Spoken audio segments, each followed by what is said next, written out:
Clark. Real quick, can everybody pull out your orange sheet of integrity? The orange sheet of integrity. After today's talk, for those of you that would like a copy of the PowerPoint presentation and the slides and some of the notes, I'd be happy to send that to you. But one of the things that helps me, because I do speak to a couple hundred groups a year, is going through here. If you could just take a second to rate yourself, if you see at the bottom right here, on a scale of 1 to 10, with 10 being the best, how happy are you with your company's PR campaign? Obviously, if you don't have one, then probably be a 1. And if you had a great one, it might be a 10. But just so I kind of know where you're coming from. And then the second question is on a scale of 1 to 10, with 10 being the best, how confident are you that you have the tools needed?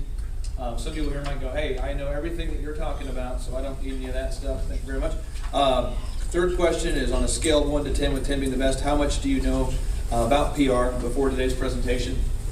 And you can see the following questions, but if you'll just go ahead and fill that out there, that'll help me a lot there. And then if you put your name, phone number, email after the event, I promise I won't spam you or send you a bunch of things in the mail over and over. But what I will do is I will send you a copy of the PowerPoint presentation, the slides, and any follow-up questions you have, you can just call me or email me and we'll help you out there. So this is for your benefit, for me to know where you're coming from. And so I'll give you just a second to fill that out. In the meantime, I'll just sing the Jeopardy theme song. Today's topic is how to use PR like the stars, the art of converting clicks into cash. My background, just so you know, I think that sometimes the content of what you're hearing should always be weighted by who are we listening to, why is this person credible. So I just want to give you a little bit of a background on who I am and my background. I was the SBA Entrepreneur of the Year, as Roger said. We have 9 businesses. We have 5 kids. I'm always working on something big. I try to avoid direct sunlight. I'm just kind of kidding, but my wife makes fun of me because I'm inside so much. I don't go out very much. So I took algebra 3 times. Everybody here is smarter than I am once you get to know that. Took algebra 3 times to get through that. And I did take my ACT 3 times to get to college as well. So I want to encourage you guys that everybody here, if I can do this stuff, I promise that you can do it. Okay, so the 6 things we're going to go over today. The 6 things is 1 is what is the definition of public relations? 2, what are your business goals for this year? 3, how will viral and passionately positive PR help you achieve your goals? 4, why does PR work? 5, if this works, why doesn't everyone just do it? And 6, what are the systematic step-by-step steps that you must take to launch an effective PR campaign? This is a quote I want you to either write down or just remember in your brain. I define what I do as gift wrapping. If you package a bracelet in a Tiffany box, it will have a higher perceived value than if presented in a Kmart box. Same bracelet, different perception. Who here remembers the British invasion when the Beatles landed? I do not. I'm 32, so I don't remember that specifically. I've seen it. Who remembers when they landed here, okay? True story. They landed. If you read a book called Guerrilla PR 2.0, you can read the historical review of this, but it's Guerrilla PR 2.0. Phenomenal. The Beatles land, from Britain. They land over here. No one knows who they are at this point. Okay, so the kids are like, who are these guys?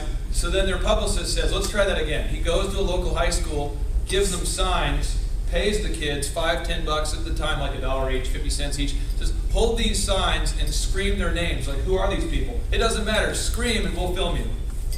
And then the Beatlemania, they took the photos, Beatlemania group, okay? Another example, a guy by the name of Frank Sinatra. They paid someone to faint in every crowd.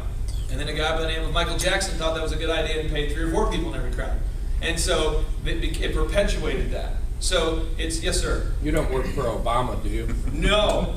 But I will tell you that one of the things that's hard for me to deal with is, regardless of where you line up in your political views, one of the things that's it was hard for me on the outside in looking into it, is PR can control what people think, whether it's true or false. Now, I'm a Christian. I try to do everything in a way that I want to treat people that I want to be treated.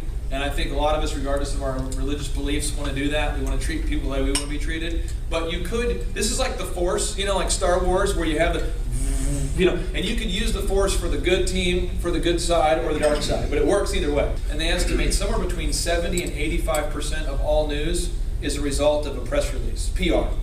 Somebody paid to shape your view. Over 70%. Every study says over 70%. Some say 71, some say 84. Isn't that kind of crazy though?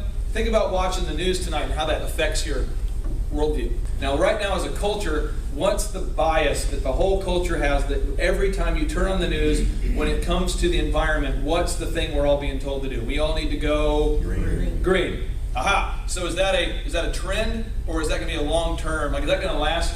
Is that a fad or a trend? Is that going to last beyond a year, you think? Yeah. Trend. A trend? Now, at some point when I was in 7th grade, some of you remember this, we were told that the hydrocarbons, released from cars, are damaging the ozone, right?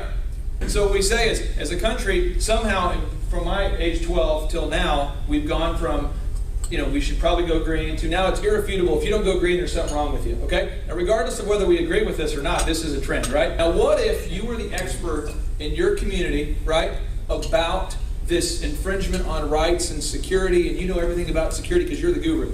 Couldn't you kind of appoint yourself to be the guru? And then when every time the media writes a story about security, they're like, we're live here with such and such from, and it's you. See what I'm saying? You can appoint yourself as an expert. And how does that translate into dollars and cents? It really helps. Have you guys ever seen, remember OJ, when the white Bronco was driving? And within like 10 minutes, they have an expert. My brother. Your brother? He was one of the guys they kept talking to all the time. Awesome. Well, that's an example. He's a lawyer, but we didn't believe it.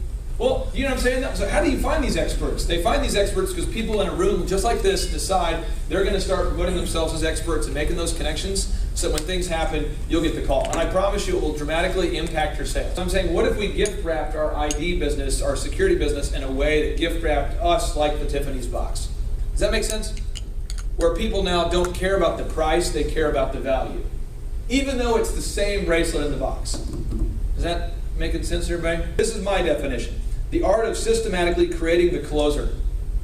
The closer that you can use to enhance your existing reputation and close more deals now. When you get in front of your ideal clients and likely buyers. Again, the art of systematically creating the closer.